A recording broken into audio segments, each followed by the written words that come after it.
Presiden Jokowi mungkin tidak menyadari bahwa RRC sesungguhnya sedang menjalankan politik Lebensraum, yakni politik ekspansionisme.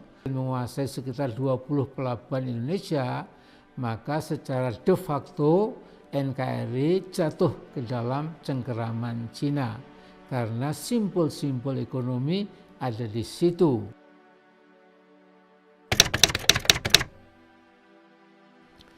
Masalah yang ketiga, saya namakan politik Lebensraum Cina. Dengan memberikan angin kencang buat kebangkitan komunisme, Presiden Jokowi mungkin tidak menyadari bahwa RRC sesungguhnya sedang menjalankan politik Lebensraum, yakni politik ekspansionisme untuk secara perlahan menguasai, mencaplok negara-negara di Asia Tenggara, yakni Filipina, Vietnam, Brunei, dan Indonesia, serta Taiwan yang dianggap bagian integral wilayah RRC. Tidak perlu diragukan bahwa Xi Jinping merupakan tokoh besar komunisme Cina dan telah diberi kesempatan memimpin Cina seumur hidup.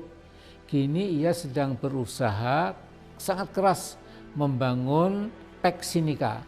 Xi dan para kameratnya di PKC membayangkan Cina akan menggenggam supremasi atau hegemoni dunia, dan salah satu cara yang paling efektif adalah dengan membangun dua jalur sutra, di darat lewat One Belt, di laut dengan One Road atau obor, mencapai keunggulan dunia lewat supremasi ekonomi. Gagasan ini mula-mula dilontarkan oleh Xi Jinping pada 2013, tetapi pada 2016 nama One Belt One Road Strategy diubah menjadi BRI, Belt Road Initiative. Berhubung kata strategi ditafsirkan banyak negara sebagai strategi Cina untuk menguasai ekonomi dan politik dunia. BRI ini dimasukkan ke dalam konstitusi Cina. Ambisi Cina yang direncanakan akan tercapai pada 2049, dengan tercapainya Pax Sinica itu kini mulai melemah. Mengapa? Karena pertumbuhan ekonomi Cina yang makin kecil, bahkan sebelum dilanda COVID-19, BRI ini direncanakan melewati 68 negara yang penduduknya berjumlah 65% penduduk dunia dan mencakup sekitar 40% produk domestik global pada 2017 kemarin. GDP, Gross Domestic Product China, di kuartal kedua tahun 2020 ini anjlok menjadi tinggal 3%, sementara pada 2019 tahun lalu masih bertengger di angka 6,1%. Dengan adanya banjir besar yang melanda berbagai wilayah Cina 2 minggu yang lalu, maka diperkirakan terus anjlok GDP-nya itu menjadi paling tinggi 2%. Penurunan GDP Cina ini kemungkinan besar akan memperlemah tangan jahil Cina untuk terus mengangkangi pulau-pulau di Laut Cina Selatan, seperti Spratly Islands dan Paracels. Tetapi mungkin ada blessing in disguise dari rontoknya paling tidak sementara keperkasaan ekonomi Cina ini, sehingga ancaman Lebensraum Cina ke Indonesia insya Allah juga turut memudar. Dalam pada itu, saudaraku, ada pernyataan Pak Jokowi yang dilansir oleh banyak media, antara lain oleh Tempo.com dan juga Detik.com, yakni ketika menghadiri KTT Kerjasama Ekonomi Asia Pasifik di Beijing pada bulan November 2014, Jokowi menyatakan obsesinya, sekali lagi obsesi, untuk mengawinkan tol laut Indonesia dengan Maritime Silk Road China. Obsesi atau obsession itu berarti sebuah gagasan yang pagi, petang, siang, malam terus mendominasi pikiran seseorang.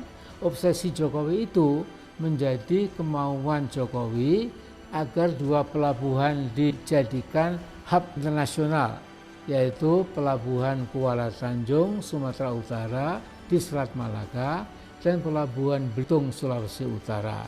dananya hanya 5 miliar sampai 6 miliar saja. Seorang pengamat menyatakan bahwa Jokowi sungguh gegabah mencoba mengawinkan tol laut Indonesia dengan jalur sutra laut Cina. Mengapa? Karena perkawinan yang tidak seimbang pasti akan menimbulkan ketimpangan dan ketidakadilan di satu pihak. Kalau Cina berhasil menguasai sekitar 20 pelabuhan Indonesia, maka secara de facto NKRI jatuh ke dalam cengkeraman Cina karena simpul-simpul ekonomi ada di situ. Memang rada mengherankan, Jokowi memperoleh S1 dari Fakultas Kehutanan UGM. Tiba-tiba menjadi ahli kemaritiman. Dengan obsesi aneh di atas tadi, pasti ada kekuatan ekonomi dan politik yang menekan Pak Jokowi sehingga sangat bergairah menjadikan Indonesia sekedar subordinat ya kepentingan ekonomi China. Sementara itu, aksi-aksi Lebensraum Cina di Laut Cina Selatan melanggar EEZ, Exclusive Economic Zones, dari negara-negara pantai coastal Asian states. Klaim China meliputi 80% EEZ Vietnam, 80% EEZ Malaysia, dan 80% EEZ Borneo yang menghadap ke Laut Cina Selatan. Pengadilan PBB yang mengatur batas pemilikan negara-negara pantai berdasarkan UNCLOS, United Nations Conventions on the Law of the Sea, telah menetapkan ketidaksahan kepemilikan Cina atas Laut Cina Selatan. Seluruh perairan di luar EEZ menurut ICJ adalah perairan internasional dan tidak boleh diklaim oleh China. Namun, pemerintahan Beijing menganggap kepatuhan ICJ itu tidak perlu sama sekali, tidak perlu diperhatikan, karena seluruh Laut Cina Selatan sejak tahun 2000 tahun lalu telah menjadi milik Cina dan klaim ini tidak dapat dibuktikan sama sekali oleh pihak Cina. Tetapi Xi Jinping menyatakan bahwa tidak boleh ada sebuah negara berani menentang klaim kepemilikan Cina atas Laut Cina Selatan itu. Menurut Xi Jinping, China bisa menetapkan kepentingan nasionalnya tanpa memperhatikan hukum internasional. Bayangkan saudara, ada baiknya kita catat politik Lebensraum Cina dalam rangka membangun Pak Sinika.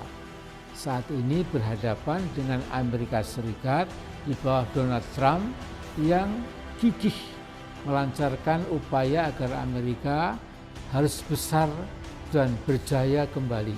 Amerika yang perkasa, kuat ekonomi, ilmu pengetahuan, teknologi, dan militernya, des sebuah Pax Americana. Itu impian Donald Trump.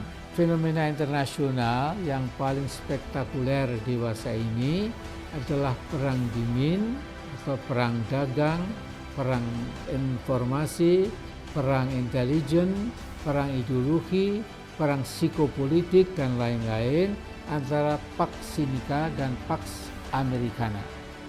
Ada beberapa alasan mengapa Cina nampak mengarahkan politik Lebensraumnya itu ke Indonesia. Pertama, banyak masyarakat Cina yang merasa bahwa sekalipun mereka memegang KTP dan paspor Indonesia, namun kesejahteraan mereka berlabuh di RRC, tanah leluhur mereka. Mereka juga menggasak ekonomi Indonesia dan sebagian besar keuntungannya dilarikan ke daratan Cina untuk membangun berbagai perusahaan besar di daratan Cina itu. Kedua, jumlah WNI dari kalangan Tionghoa berdasarkan beberapa sumber antara 4-5% dari seluruh penduduk Indonesia. Jadi sekitar 10 juta masyarakat Tionghoa tentu akan menjadi modal sangat penting bagi politik Lebensraum Beijing itu. Jangan dilupakan penduduk Cina, perantauan diaspora Cina yang hidup di Indonesia lebih banyak dari mereka lainnya yang berada di luar Tiongkok. Ketiga, dalam kenyataan, dominasi Cina dalam ekonomi Indonesia sudah sangat sulit direkonstruksi. Bahkan cukup banyak pebisnis Cina yang sangat jumawa dan memandang bangsa Indonesia sebagai bangsa inferior. Dalam sebuah seminar terbatas yang saya ikuti, ada pebisnis Cina yang cukup ternama menyatakan jangan pernah penguasaan ekonomi Cina diungkit, diprotes-protes, jangan.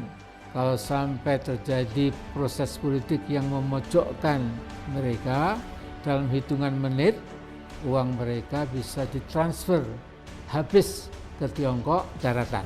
Seminar itu terjadi sekitar 22 tahun lalu, tatkala electrical banking belum banyak dikenal di negara kita. Keempat, perlakuan istimewa buat TKA Cina, apalagi para pebisnis Cina oleh pemerintahan Jokowi memang sudah terlalu jelas bagi rakyat Indonesia.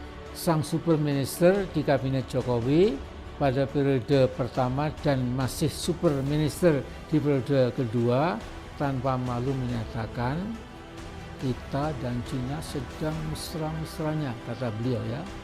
Kita mesra dengan siapa saja yang bawa duit.